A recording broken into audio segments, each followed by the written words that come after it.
Такое дешевле.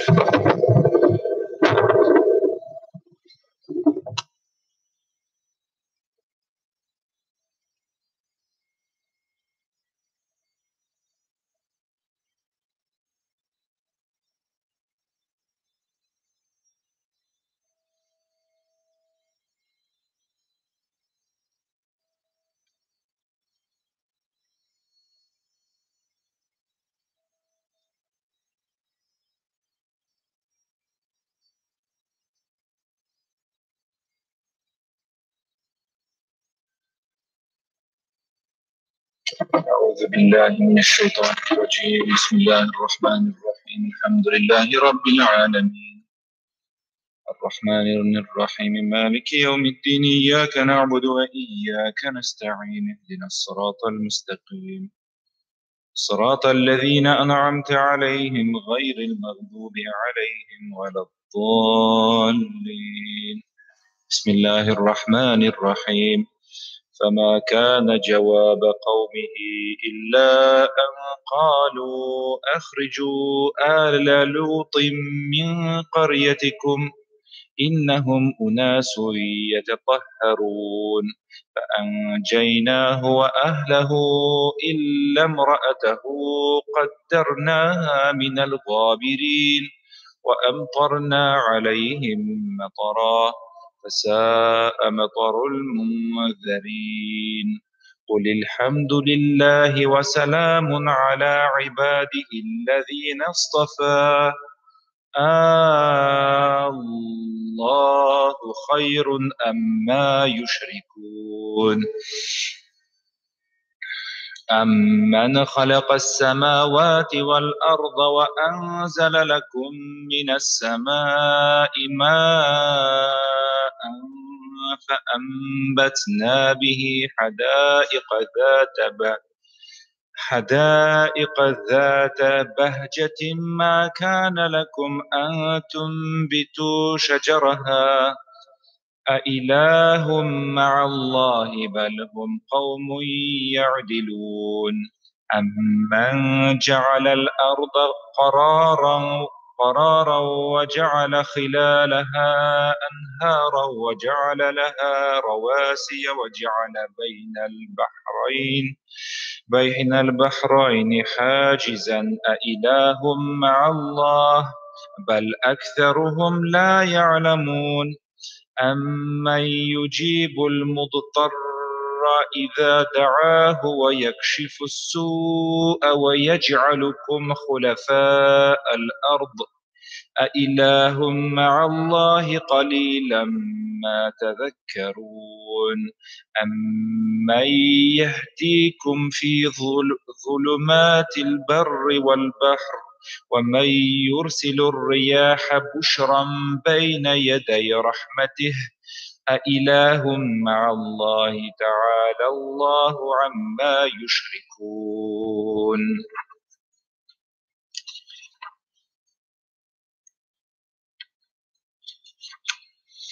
أمن يبدأ الخلق ثم يعيده ومن يرزقكم من السماء والأرض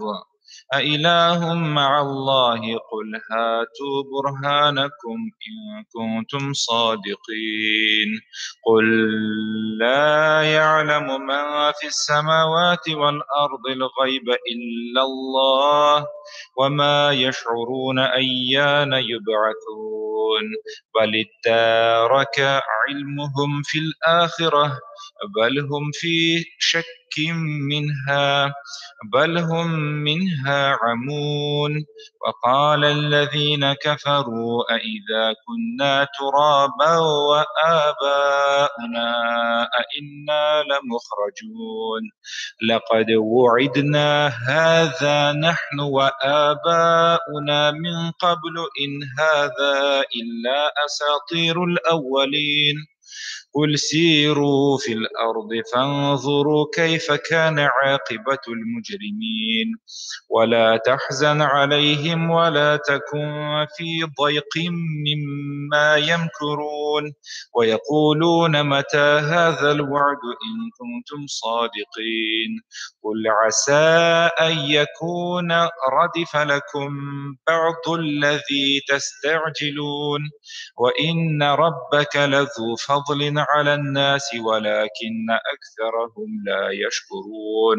وإن ربك ليعلم ما تكن صدورهم وما يعلنون وما من غائبة في السماء والأرض إلا في كتاب مبين إن هذا القرآن يقص على بني إسرائيل أكثر الذي هم فيه يختلفون وإنه لهدى ورحمة للمؤمنين إن ربك يقضي بينهم بحكمه وهو العزيز العليم فتوكل على الله إنك على الحق المبين إنك لا تسمع الموتى ولا تسمع الصم الدعاء إذا ولوا مدبرين وما أنت بهاد العمي عن ضلالتهم إن تسمع إلا من يؤمن بآياتنا فهم مسلمون وإذا وقع القول عليهم أخرجنا لهم دابة من الأرض تكلمهم أن الناس كانوا بآياتنا لا يوقنون ويوم نحشر من كل أمة فوجا ممن يكذب بآياتنا فهم يوزعون حتى إذا جاءوا قال أكذبتم بآياتي ولم تحيطوا بها علما أم ماذا كنتم تعملون ووقع القول عليهم بما ظلموا فهم لا ينطقون ألم يروا أنا جعلنا الليل ليسكنوا فيه والنهار مبصرا إن في ذلك لآيات لقوم يؤمنون ويوم ينفخ في الصور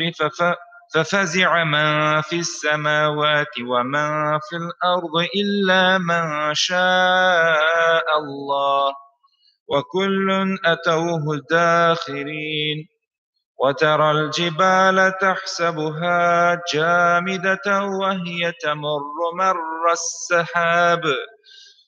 صنع الله الذي أتقن كل شيء إنه خبير بما تفعلون من جاء بالحسنة فله خير منها وهم من فزع يومئذ آمنون ومن جاء بالسيئة فكبت وجوههم في النار هل تجزون إلا ما كنتم تعملون إنما أمرت أن أعبد رب هذه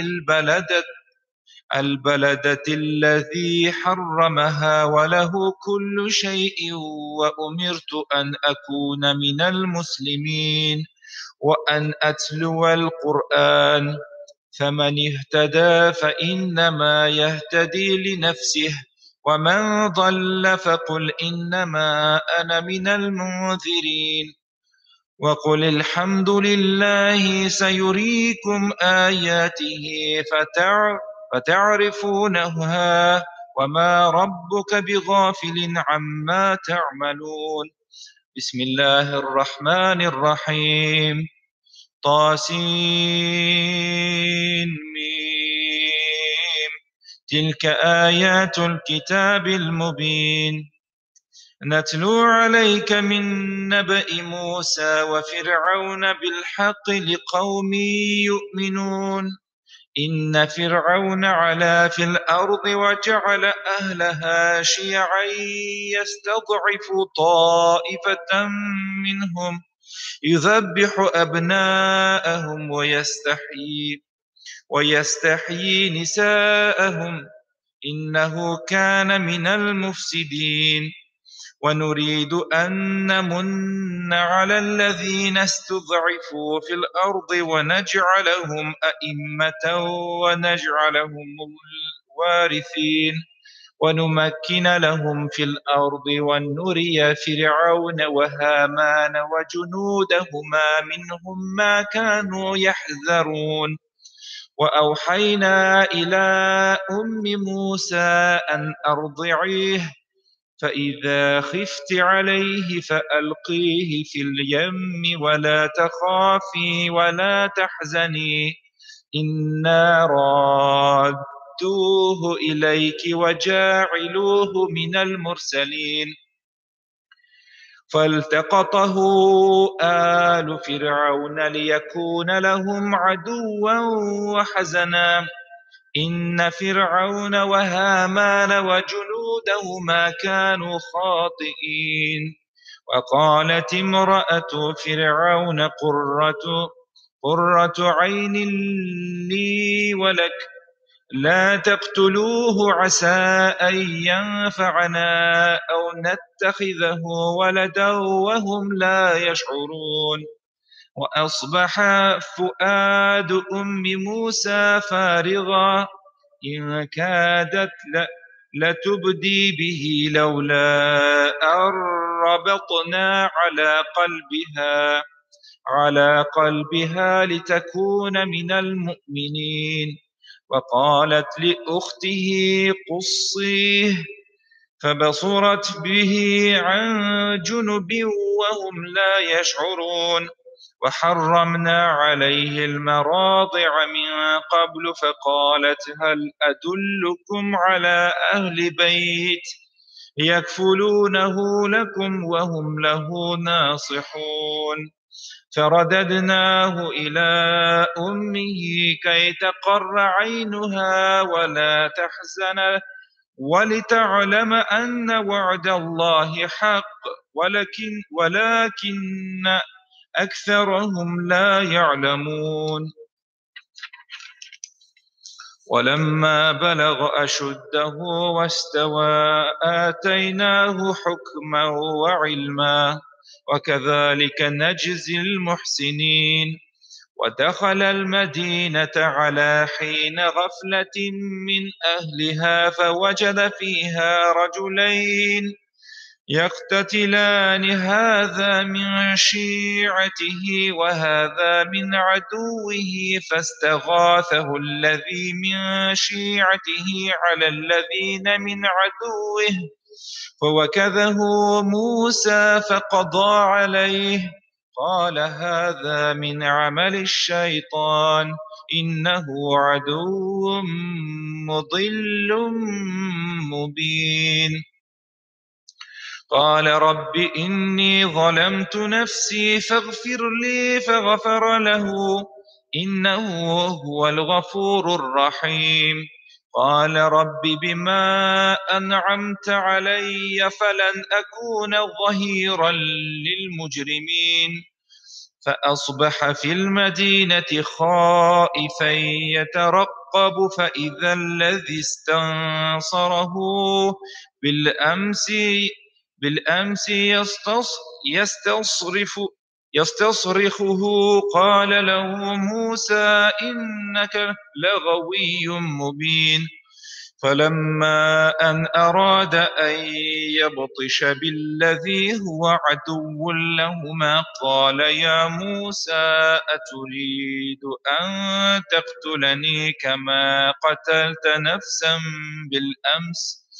إن تريد إلا أن تكون جبارا في الأرض وما تريد أن تكون من المصلحين وجاء رجل من أقصى المدينة يسعى قال يا موسى إن الملأ يأتمرون بك ليقتلوك فاخرج إني لك من الناصحين. فخرج منها خائفا يترقب قال ربي نجني من القوم الظالمين. ولما توجه تلقاء مدين قال عسى ربي أن يهديني سواء السبيل. ولما ورد ماء مدين وجد عليه أمة من الناس يسقون ووجد من دونهم امرأتان تذودان قال ما خطبكما قالتا لا يسدر الرزق وأبونا شيخ كبير فسقى لهما ثم تولى إلى الظل فقال رب إني لما أنزلت إلي من خير فقير. فجاءته إحداهما تمشي على استحياء قالت إن أبي يدعوك ليجزيك أجر ما سقيت لنا. فلما جاءه وقص عليه القصص قال لا تخف نجوت من القوم الظالمين. قالت إحداهما يا أبت استأجره إن خير من استأجرت القوي الأمين. قال إني أريد أن أنكحك إحدى ابنتي هاتين على أن تأجرني 8 حجاج فإن أتممت 10 فمن عندك وما أريد أن أشق عليك ستجدني إن شاء الله من الصالحين. قال ذلك بيني وبينك أيام الأجلين قضيت فلا عدوان علي والله على ما نقول وكيل. فلما قضى موسى الأجل وسار بأهله آنس من جانب الطور نارا قال لأهلهم كثوا إني آنست نارا لعلي آتيكم منها بخير أو جذوة من النار لعلكم تصطلون. فلما أتاها نودي من شاطئ الوادي الأيمن في البقعة المباركة من الشجرة أي يا موسى إني أنا الله رب العالمين وأن ألقي عصاك. فلما رآها تهتز كأنها جان ولا مدبرا ولم يعقب يا موسى أقبل ولا تخف إنك من الآمنين. أسلك يدك في جيبك تخرج بيضاء من غير سوء واضمم إليك جناحك من الرهب فذلك برهانان من ربك إلى فرعون وملئه إنهم كانوا قوما فاسقين. قال رب إني قتلت منهم نفسا فأخاف أن يقتلون وأخي هارون هو أفصح مني لسانا فأرسله معي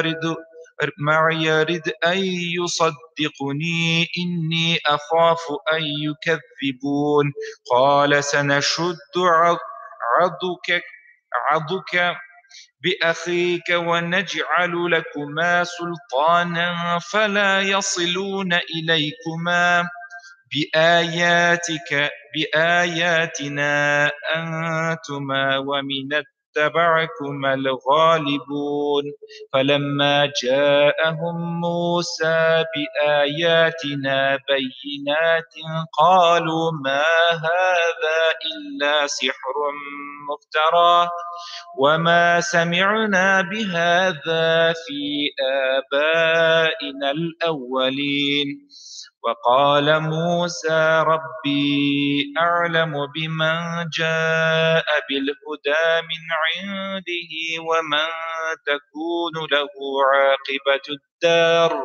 إنه لا يفلح الظالمون. وقال فرعون يا أيها الملأ ما علمت لكم من إله غيري فأوقد لي يا هامان على الطين فاجعل لي صرحا لعلي أطلع إلى إله موسى وإني لأظنه من الكاذبين. واستكبر هو وجنوده في الأرض بغير الحق وظنوا أنهم إلينا لا يرجعون. فأخذناه وجنوده فنبذناهم في اليم فانظر كيف كان عاقبة الظالمين. وجعلناهم أئمة يدعون إلى النار ويوم القيامة لا ينصرون. وأتبعناهم في هذه الدنيا لعنة ويوم القيامة هم من المقبوحين. ولقد آتينا موسى الكتاب من بعد ما أهلكنا القرون الأولى بصائر للناس وهدى ورحمة لعلهم يتذكرون.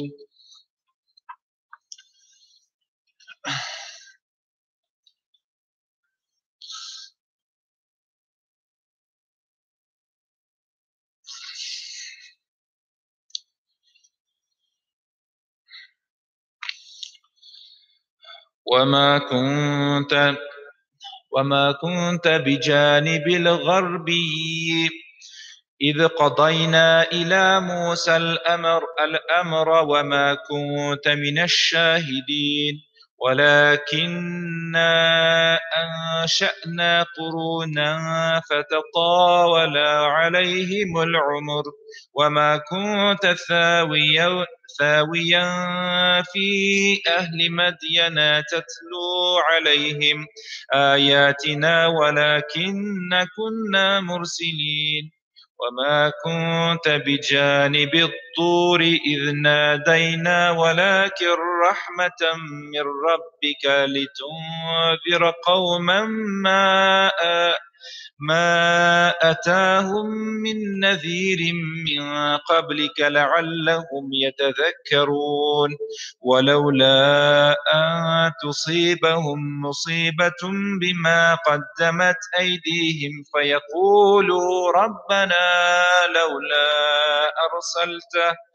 لولا أرسلت إلينا رسولا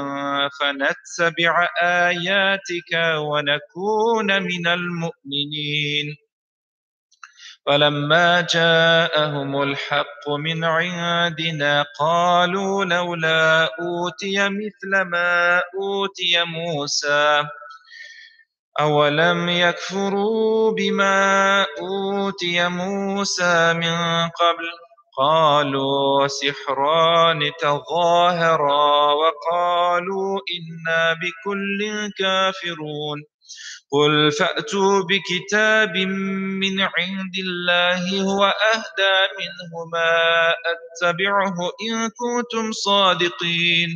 فإن لم يستجيبوا لك فاعلم أنما يتبعون أهواءهم ومن أضل ممن اتبع هواه بغير هدى من الله إن الله لا يهدي القوم الظالمين ولقد وصلنا لهم القول لعلهم يتذكرون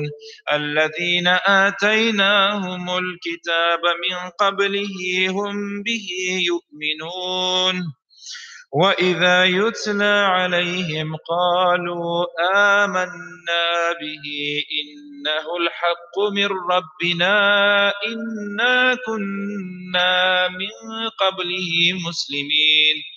أولئك يؤتون أجرهم مرتين بما صبروا ويدرؤون بالحسنة السيئة ومما رزقناهم ينفقون وإذا سمعوا اللغو أعرضوا عنه وقالوا لنا أعمالنا ولكم أعمالكم سلام عليكم لا نبتغي الجاهلين إنك لا تهدي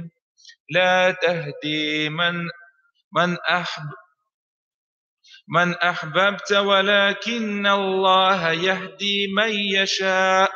وهو أعلم بالمهتدين وقالوا إن نتبع الهدى معك نتخطف من أرضنا أولم نمكن لهم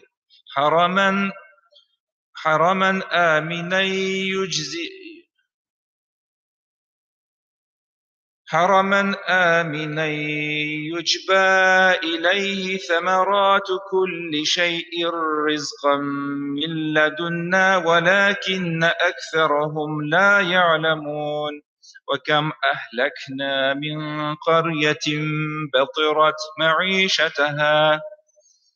فتلك مساكنهم لم تسكن من بعدهم إلا قليلا وكنا نحن الوارثين وما كان ربك مهلك القرى حتى يبعث في أمها رسولا يتلو عليهم آياتنا وما كنا مهلك القرى إلا وأهلها ظالمون وما أوتيتم من شيء فمتاع الحياة الدنيا وزينتها وما عند الله خير وأبقى أفلا تعقلون أفمن وعدناه وعدا حسنا فهو لاقيه كمن متعناه متاع الحياة الدنيا ثم هو يوم القيامة من المحضرين ويوم يناديهم فيقول أين شركائي الذين كنتم تزعمون قال الذين حق عليهم القول ربنا هؤلاء الذين أغويناهم كما غوينا تبرأنا إليك ما كانوا إيانا يعبدون وقيل ادعوا شركاءكم فدعوهم فلم يستجيبوا لهم ورأوا العذاب لو أنهم كانوا يهتدون ويوم يناديهم فيقول ماذا أجبتم المرسلين فعميت عليهم الأنباء يومئذ فهم لا يتساءلون فأما من تاب وآمن وعمل صالحا فعسى أن يكون من المفلحين وربك يخلق ما يشاء ويختار ما كان لهم الخيرة سبحان الله وتعالى عما يشركون وربك يعلم ما ما تكن صدورهم وما يعلنون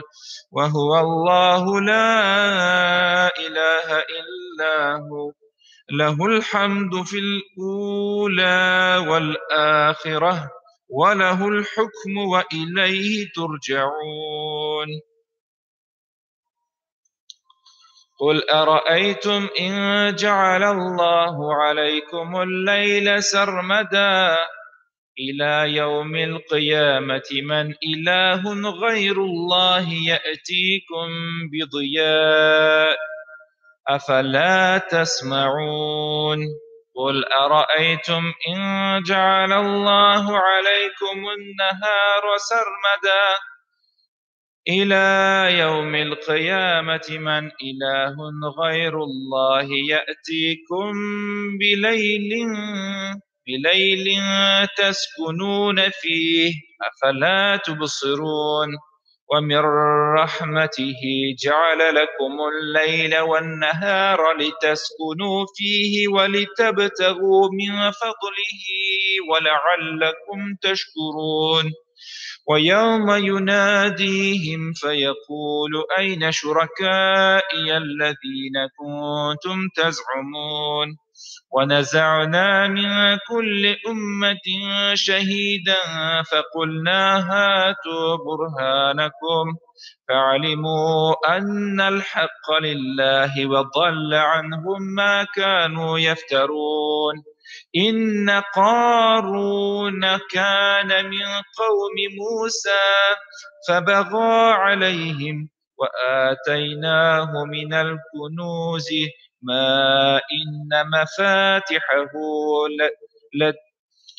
مفاتحه لتنوء بالعصبة أولي القوة إذ قال له قومه لا تفرح إن الله لا يحب الفرحين وابتغ فيما آتاك الله الدار الآخرة ولا تنس نصيبك من الدنيا وأحسن كما أحسن الله إليك ولا تبغ الفساد في الأرض إن الله لا يحب المفسدين قال إنما أوتيته على علم عندي أولم يعلم أن الله قد أهلك من قبله من القرون من هو أشد منه قوة وأكثر جمعا ولا يسأل عن ذنوبهم المجرمون فخرج على قومه في زينته قال الذين يريدون الحياة الدنيا يا ليت لنا مثل ما أوتي قارون إنه لذو حظ عظيم وقال الذين أوتوا العلم ويلكم ثواب الله خير لمن آمن وعمل صالحا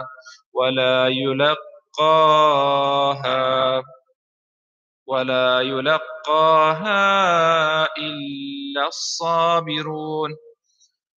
فخسفنا به وبداره الأرض فما كان له من فئة ينصرونه من دون الله وما كان من المنتصرين وأصبح الذين تمنوا مكانه بالأمس يقولون ويك أن الله يبسط الرزق لمن يشاء من عباده ويقدر لولا أمن الله علينا لخسف بنا وكأنه لا يفلح الكافرون تلك الدار الآخرة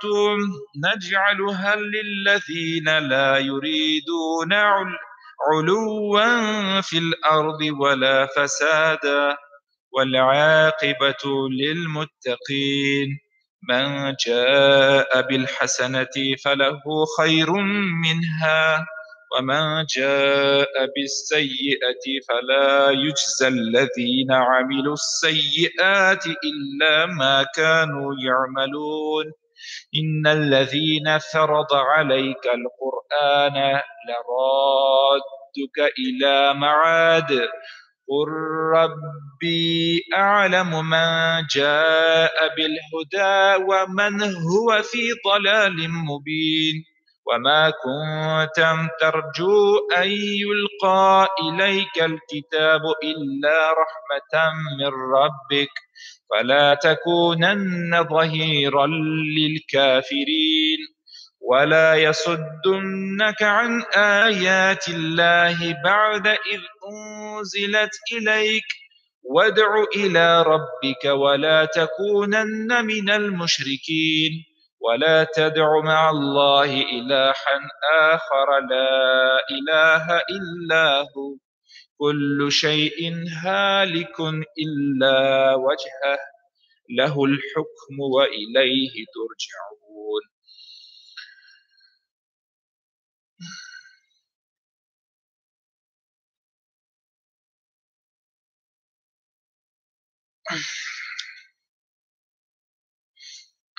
بسم الله الرحمن الرحيم ألف لام ميم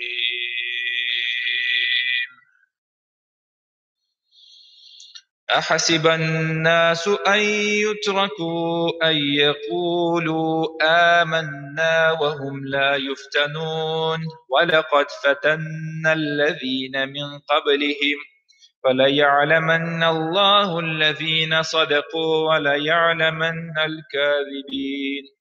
أم حسب الذين يعلمون السيئات أن يسبقونا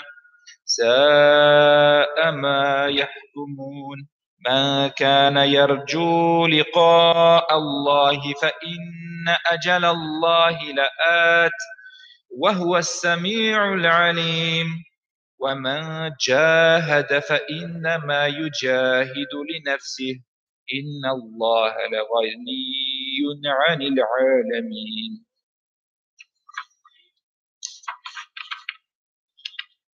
والذين آمنوا وعملوا الصالحات لنكفرن عنهم سيئاتهم ولنجزينهم أحسن الذي كانوا يعملون ووصينا الإنسان بوالديه حسنا وإن جاهداك لتشرك بي ما ليس لك به علم فلا تطعهما إلي مرجعكم فأنبئكم بما كنتم تعملون والذين آمنوا وعملوا الصالحات لندخلنهم في الصالحين ومن الناس من يقول آمنا بالله فإذا أوذي في الله جعل فتنة الناس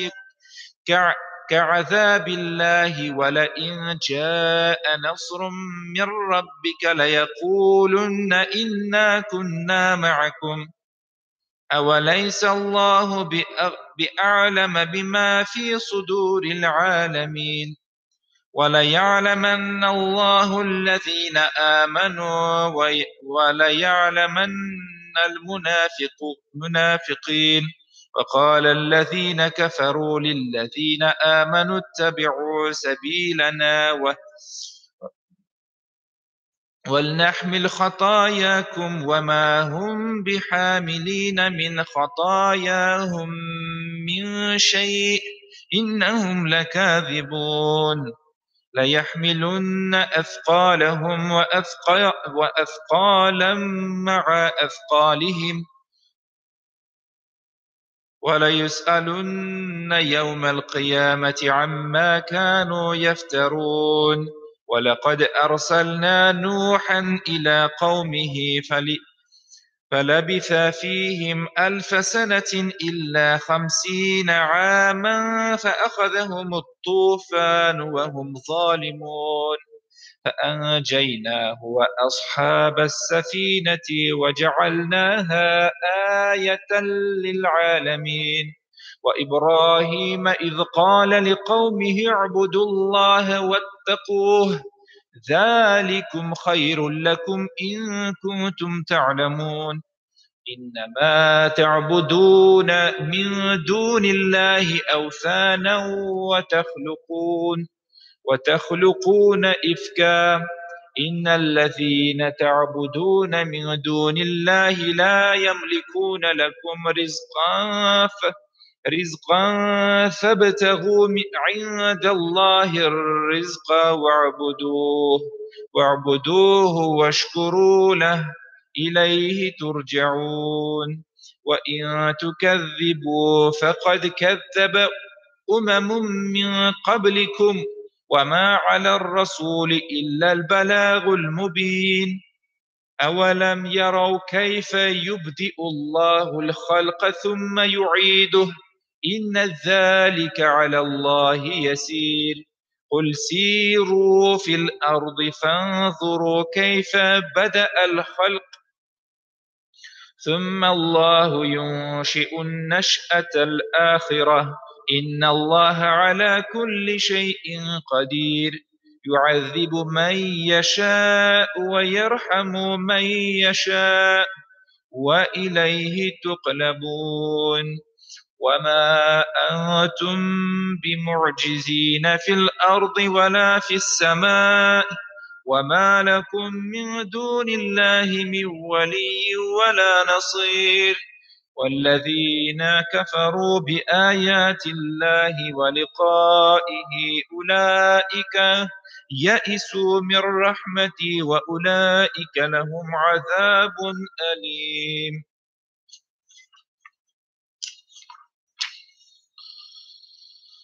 فما كان جواب قومه إلا أن قالوا اقتلوه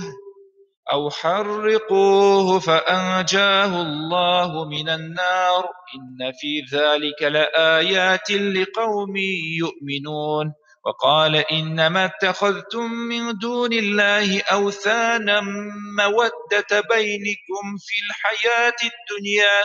ثم يوم القيامة يكفر بعضكم ببعض ويلعن بعضكم بعضا ومأواكم النار وما لكم من ناصرين فآمن له لوط وقال إني مهاجر إلى ربي إنه هو العزيز الحكيم ووهبنا له إسحاق ويعقوب وجعلنا في ذريته النبوة والكتاب وآتيناه أجره في الدنيا وإنه في الآخرة لمن الصالحين ولوطا إذ قال لقومه إنكم لتأتون الفاحشة ما سبقكم بها من أحد من العالمين إنكم لتأتون الرجال وتقطعون السبيل وتأتون في ناديكم المنكر فما كان جواب قومه إلا أن قالوا ائتنا بعذاب الله إن كنت من الصادقين قال رب انصرني على القوم المفسدين ولما جاءت رسلنا إبراهيم بالبشرى قالوا إنا مهلكو أهل هذه القرية إن أهلها كانوا ظالمين قال إن فيها لوطا قالوا نحن أعلم بمن فيها لننجينه وأهله إلا امرأته كانت من الغابرين ولما أن جاءت رسلنا لوطا سيء بهم وضاق بهم ذرعا وقالوا لا تخف ولا تحزن إنا منجوك وأهلك إلا امرأتك كانت من الغابرين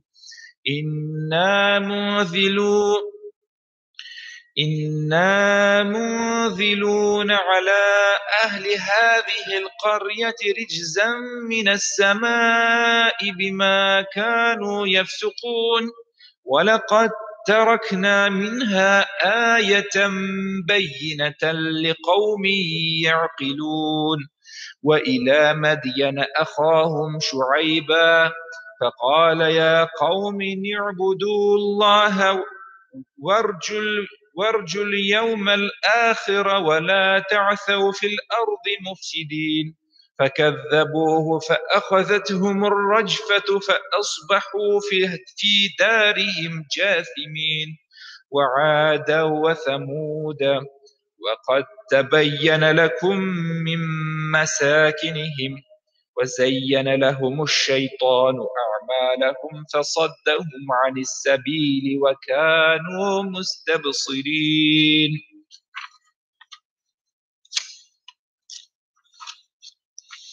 وقارون وفرعون وهامان ولقد جاءهم موسى بالبينات فاستكبروا في الأرض وما كانوا سابقين فكلا أخذنا بذنبه فمنهم من أرسلنا عليه حاصبا ومنهم من أخذته الصيحة ومنهم من خسفنا به الأرض ومنهم من أغرقنا وما كان الله ليظلمهم ولكن كانوا أنفسهم يظلمون ومثل الذين اتخذوا من دون الله أولياء كمثل العنكبوت اتخذت بيتا وإن أوهن البيوت لبيت العنكبوت لو كانوا يعلمون إن الله يعلم ما يدعون من دونه من شيء وهو العزيز الحكيم وتلك الأمثال نضربها للناس وما يعقلها إلا العالمون خلق الله السماوات والأرض بالحق إن في ذلك لآية للمؤمنين اتلو ما أوحي إليك من الكتاب وأقم الصلاة إن الصلاة تنهى عن الفحشاء والمنكر ولذكر الله أكبر والله يعلم ما تصنعون